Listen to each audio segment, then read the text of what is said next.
Bonjour à tous, ravi de vous retrouver aujourd'hui pour la première vidéo du challenge SEO Ultimate. Aujourd'hui c'est un grand jour, pour moi c'est le lancement du plus gros challenge de ma vie en référencement naturel et avec ma communauté. On est plus de 200 à partager ce challenge en même temps, donc je vais vraiment faire ça pas à pas et vous accompagner petit à petit. Je vais être totalement transparent avec vous, j'ai pas encore de nom de domaine et je sais pas encore dans quelle thématique je vais me lancer. Pourquoi? Parce que j'en fais exprès. J'ai réfléchi, bien sûr, j'ai plusieurs voies, je sais où me diriger, mais fondamentalement, mon projet, il n'est pas prêt. Parce que je veux me mettre dans les mêmes conditions que vous et je veux pouvoir vous donner les conseils en temps réel.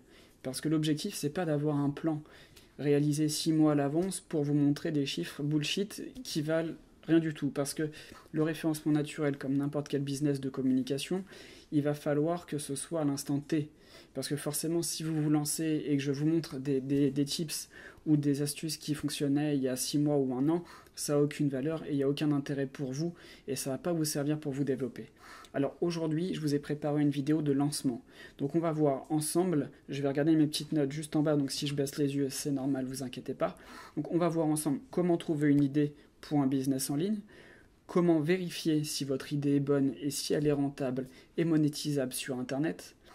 On va voir justement comment faire pour monétiser votre idée et surtout en combien de temps vous allez pouvoir gagner un peu d'argent avec le référencement naturel et le marketing digital.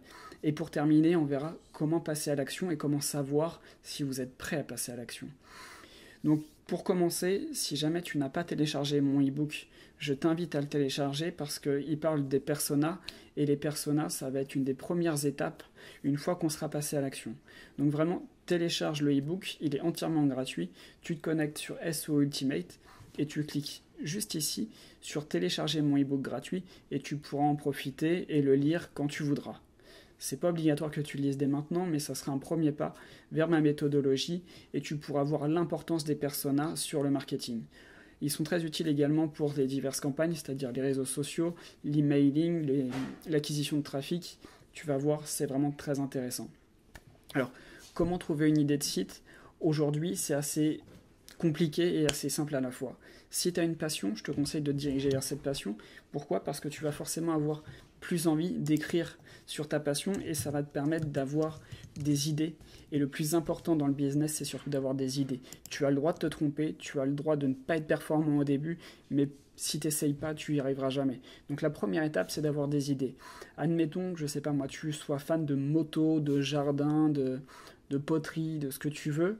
Pour voir si ton idée est bonne, tu tapes ce que toi, tu rechercherais comme produit ou comme service sur ce site-là. Ce site-là, c'est Ubersuggest.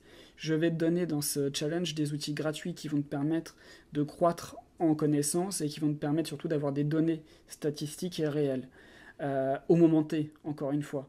Ne jamais faire de campagne sans chiffres. Si vous partez sur une campagne sans chiffres, ça ne fonctionnera pas.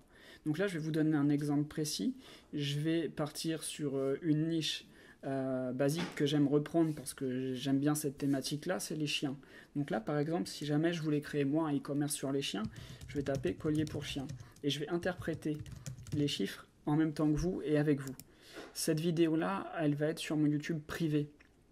Donc, je vous demanderai de ne pas diffuser le lien en dehors des membres du challenge. Et si vous avez la moindre question par rapport au challenge et à votre idée et à votre business, en revanche, vous pouvez utiliser le groupe Facebook SEO Ultimate, vous créez des posts et je vous répondrai avec mon équipe. Et on pourra échanger ensemble, puisqu'on est plus de 200 à faire le challenge. Je pense qu'on peut tous s'entraider, ça sera vraiment bénéfique pour tout le monde. Donc là, on arrive sur ma recherche, on voit collier pour chien. Donc là, on voit le volume de recherche donné par Neil Patel. Ce chiffre-là de 6600, il correspond au nombre de recherches mensuelles. Neil Patel et les outils SEO, en règle générale, parlent en recherche mensuelle. Difficulté SEO, donc 44. Ça veut dire que ce mot-clé-là est pas tellement difficile selon Neil Patel, mais on va y revenir un petit peu plus tard. Difficulté payant, 99. Donc là, autant vous dire que si vous partez sur du SEA, il va falloir envoyer les billets pour pouvoir générer du clic. Coût par clic, 35 centimes. Et là, ce qui est également intéressant, c'est la courbe de recherche mensuelle. Parce que quand on travaille le référencement naturel, ce qu'il ne faut pas oublier, c'est que même si vos chiffres, par exemple sur Google Analytics, fructifient d'un mois à un autre et vous avez des fortes baisses, Si votre positionnement reste égal, c'est pas que votre business est en chute libre, c'est juste que y a une question de temporalité. Au mois de mai, par exemple, si je vends des colliers pour chiens, je vais m'attendre à avoir plus de recherches et plus de visites puisque je dois être positionné. Je sais pas, admettons, je suis premier, je vais forcément avoir plus de visites sur le mois de mai sur ce mot-clé-là que sur le mois d'avril ou sur le mois de mars. Et ça, c'est une donnée qu'on oublie souvent en fait quand on fait des comptes rendus et quand on échange et quand on réfléchit à un business. On peut se dire, bah mince, je suis en train de perdre des positions puisque j'ai moins de visites. Mais en fait, pas du tout. C'est juste une question de temporalité. Et je vous le dis également pour votre tranquillité d'esprit et pas vous mettre la pression inutilement au niveau de vos chiffres. Les chiffres, c'est bien de les interpréter, mais il faut aller au-delà et aller voir aussi le pourquoi. Si vous êtes premier sur un mot-clé et qu'il y a moins de trafic, c'est aussi une question de temporalité, c'est pas forcément le bon moment pour générer plein de visites. C'est aussi simple que ça. Alors, on va aller un peu plus dans le détail. Ce qui va être intéressant, si je veux lancer une thématique sur le collier pour chien, je vais avoir des idées de produits ou de catégories produits. Par exemple, là, l'outil va me donner collier pour chien en cuir. Donc là, ce que je vous invite à faire quand vous tapez votre requête, vous prenez un petit carnet et un stylo et vous notez les mots-clés. Vous notez les mots-clés, comme ça va vous faire une base. Et en fonction de votre passion et votre affect, vous allez pouvoir vous dire oui, ça c'est intéressant, ça me ressemble pas, ça m'intéresse pas, je vais pas faire ça. Cet article-là de blog, je vais pas pouvoir le faire parce que j'y connais rien et ça m'intéresse pas. Donc vous allez pouvoir faire un premier tri dans ce que vous pouvez faire et pas faire. On voit que là, le volume de recherche sur le mot-clé principal, donc c'est-à-dire pas un mot-clé de catégorie ou de sous-catégorie, est à 6600 recherches mensuelles, ce qui est quand même assez conséquent. Le chiffre de difficulté 44, on va l'interpréter différemment et je vais vous montrer comment faire. Donc là, je vais aller sur Google et je vais taper collier pour chien. Hop, collier pour chien. Donc là, on va analyser ça. Donc il y a beaucoup de résultats sur Google. On voit que le premier, c'est Zooplus. Zooplus, c'est un des leaders dans le monde au niveau de la salerie canine. Zoomania, c'est pareil, ça fait un bon moment qu'ils sont là. Oberdog, un sacré moment. On peut voir également une autre interprétation, c'est-à-dire que là, vous avez le côté local qui arrive, et quand on interprète les résultats de recherche, on voit que sur les 3 premiers résultats, vous avez quand même des sites qui envoient du lourd, et ensuite vous avez une map avec le SEO local. Donc ça veut dire que si vous voulez lancer une niche, même un e-commerce, vous pouvez très bien essayer de vous lancer en référencement local. Votre fiche ressortira en fonction de la ville où vous êtes, si vous mettez une ville dans votre shop. Mais ce que je veux dire également, c'est que attention, parce que là, les 3 premiers vont générer du clic, mais ceux en position 4, 5, 6, 7, 8, 9, 10, etc. vont générer moins de clics du fait de l'apparition de la map. C'est une donnée à prendre en compte tout simplement pour l'expérience utilisateur. Là, sur la partie droite, j'utilise un petit tool, là je vous donne un petit tips en plus, qui s'appelle Keyword Surfer, et donc ça me permet de me donner d'autres idées de mots-clés, et vous pouvez consulter ça avec plus de résultats, puisque vous voyez, je peux trier, je peux mettre 20 résultats, etc. Et ce que je peux faire, c'est que je peux les sélectionner ici, hop, clipboard, et en fait il me les copie, et je peux faire coller, et je récupère mes données, je les mets dans un dossier Excel. Vous pouvez faire ça également, et ça vous évite d'utiliser le petit carnet de maths. Donc revenons à nos moutons. Comment trouver une idée? Donc vous tapez vos passions, vos hobbies sur Ubersuggest, vous voyez ce que ça donne. Le premier conseil que je vais vous donner, c'est de partir au niveau de la volumétrie de recherche, parce que forcément, il ne faut pas que ce soit non plus un domaine trop niché. Il faut qu'en minimum de volume de recherche, vous en ayez au moins, je vais être gentil, on va être assez large quand même, au moins 500 recherches mensuelles. De 500 recherches mensuelles, et après au niveau du nombre de recherches mensuelles, je ne vais pas vous fixer de limite. Pourquoi? Parce que c'est un challenge qui est libre, et même si vous êtes sur un domaine qui a énormément de concurrence, par exemple si je tape, j'espère que je ne vais pas me tromper dans mon exemple parce que là je le fais au feeling, je tapais mobilier jardin. Mobilier jardin, à mon avis, le mot-clé, il est monumental, mais si je suis passionné de déco et de jardin, ça peut être une bonne idée de niche également. Donc là, on voit 5400 recherches mensuelles, ce qui est assez énorme. Vous pouvez y aller quand même. Surtout, dans ce challenge-là, je vais vous demander de vous éclater. Pas de limite sur ce que vous pouvez choisir. Et si vous avez un e-commerce ou un site qui est déjà en place, Je vais vous demander là d'aller plus loin et de voir ce que vous pourrez rajouter à vos mots-clés, à votre recherche. Donc ce que je vais vous demander, c'est de taper les mots-clés sur lesquels vous êtes soit déjà positionné ou les mots-clés qui vous viennent à l'esprit par rapport à votre domaine d'activité et d'aller voir les idées de mots-clés qui ressortent ici ou alors ici via Keyword Surfer. Donc ça, c'est une première chose. Pour tester votre thématique, vous pouvez procéder de cette façon-là et surtout analyser les résultats que vous avez dans Google ici. Ça, c'est le premier élément pour comment trouver une niche. Vous pouvez également aller voir sur les réseaux sociaux s'il y a des groupes Facebook spécialisés, s'il y a des forums spécialisés dans votre thématique. Et pour ça, c'est assez simple. Vous tapez votre mot-clé, vous tapez forum, et là, voilà. Et là, vous avez les forums qui ressortent sur le mot-clé principal et vous allez voir s'il y a de la demande. Et en fait, je vous dis ça parce qu'après, on va créer le persona et dans la création du persona, on va se servir de ces données-là sur les forums ou sur... Il n'y a pas de limite non plus, c'est-à-dire qu'on va aller chercher là où sont vos personas, donc vos cibles, sur des sites où ils participent et où ils communiquent. Pour communiquer sur votre marque, pour communiquer sur votre site, pour créer de l'intérêt, pour susciter de l'envie et pour générer de la visite, surtout sur votre site internet. Donc ça, c'est important. Comment vérifier si votre niche est bonne? J'en ai un petit peu parlé, j'ai un petit peu développé cette question-là dans la première partie de cette vidéo, mais comment savoir si ma niche est bonne? C'est une niche qui est monétisable, puisque là on part sur un challenge où il faut se faire plaisir, mais il faut pouvoir la monétiser aussi. Après, il y a très peu de thématiques non monétisables, puisqu'on peut les monétiser de différentes façons. Vous pouvez, si vous voulez faire un blog, vous pouvez les monétiser via de l'ADS, donc c'est de la publicité Google ou d'autres, parce qu'aujourd'hui il y a plusieurs régies d'affiliation qui va vous proposer de faire de la publicité sur votre site internet. On en reparlera un petit peu plus tard, mais il n'y a pas que Google qui existe pour faire de la publicité. Vous pouvez faire de la monétisation avec de l'affiliation, où là vous pouvez tout simplement donner votre patte et dire ce que vous aimez sur un produit. Pourquoi? Par exemple, moi sur les chiens, je peux très bien faire un article de blog sur les meilleures croquettes pour le Staffy.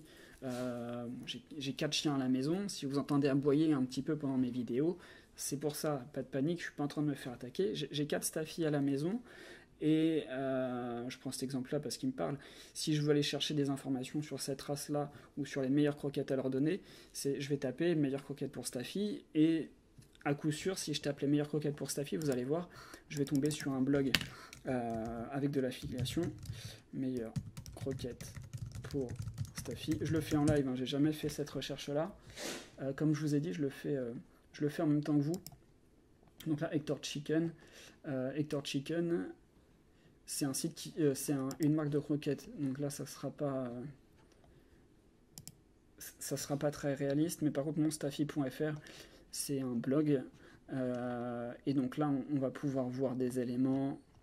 Et là, bingo, on a des liens d'affiliation vers Amazon.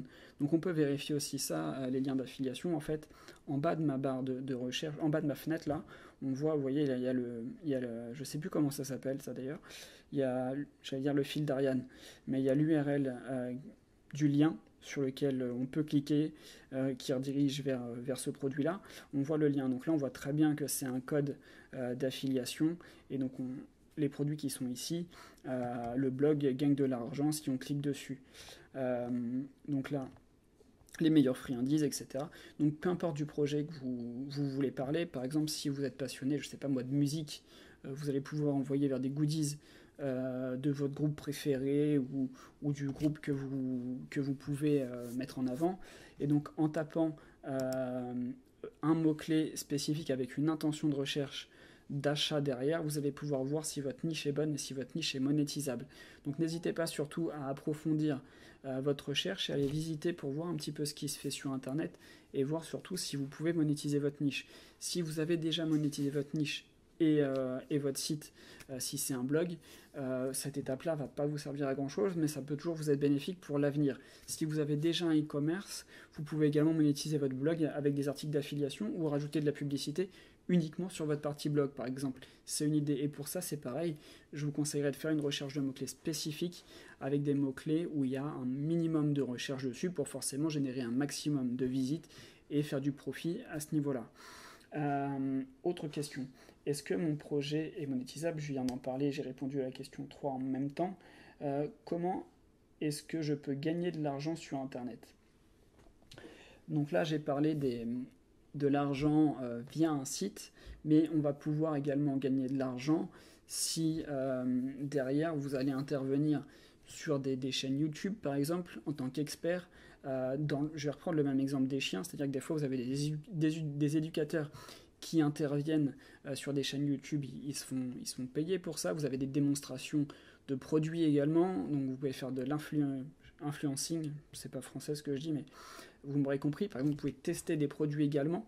Donc si vous n'avez pas envie non plus de faire de la promotion de produits, parce que vous n'avez pas envie forcément d'avoir un site monétisable en tant que tel, vous pouvez très bien aussi devenir influenceur dans une niche précise et aller tester des produits, que ce soit des bijoux, du maquillage, des chaussures, des vêtements, etc. De toute façon, vous devez forcément suivre des influenceurs sur Instagram et sur les réseaux sociaux. Et pour ce challenge, on peut partir d'un produit ou d'une thématique. Par exemple, si vous êtes influenceur dans la mode, je vais vous inviter à vous créer un blog et on va le faire ensemble avec le projet pour que vous puissiez gagner de l'argent avec votre blog. Mais si vous êtes passionné sur une thématique mais vous n'avez pas envie de vous faire un shop, etc., vous pouvez très bien, à force de gagner en notoriété et à force de gagner en visite, les marques vous contacter et vous proposez des partenariats de tests de produits et également des dons de produits, c'est-à-dire qu'ils vont pouvoir vous envoyer des produits gratuitement et vous aurez juste à prendre une photo ou une vidéo avec le produit pour gagner de l'argent. Ça se fait très facilement également et ça peut monter très vite. Il suffit de regarder les influenceurs télé-réalité, ils gagnent des milliers d'argent et ils gagnent leur vie maintenant uniquement grâce à cette méthode.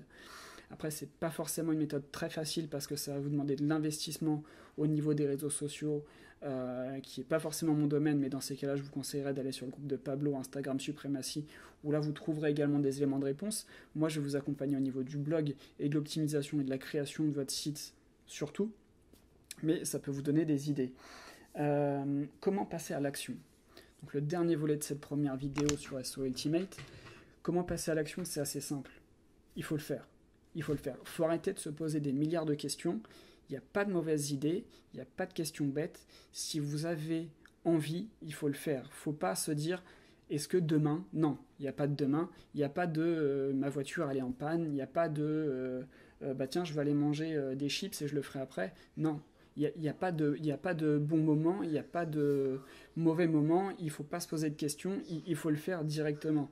Et ça, c'est très important parce que si vous perdez votre motivation du moment, vous n'allez pas le faire. C'est pareil, si vous avez déjà lancé un projet et que vous l'avez mis un peu en stand-by, c'est le moment de le reprendre, c'est maintenant. Pourquoi? Parce qu'on est 200. On est 200 à créer un site internet en même temps ou alors à reprendre un projet pour le monter. Si vous avez la moindre question, vous la mettez sur le groupe. Si c'est une question précise avec une URL et que vous ne souhaitez pas forcément partager votre projet, vous n'hésitez pas, vous m'envoyez un mail. J'ai créé un email uniquement pour le challenge SEO. Ça s'appelle challenge@seo-ultimate.com et vous pourrez directement me poser les questions. Je vais vous répondre.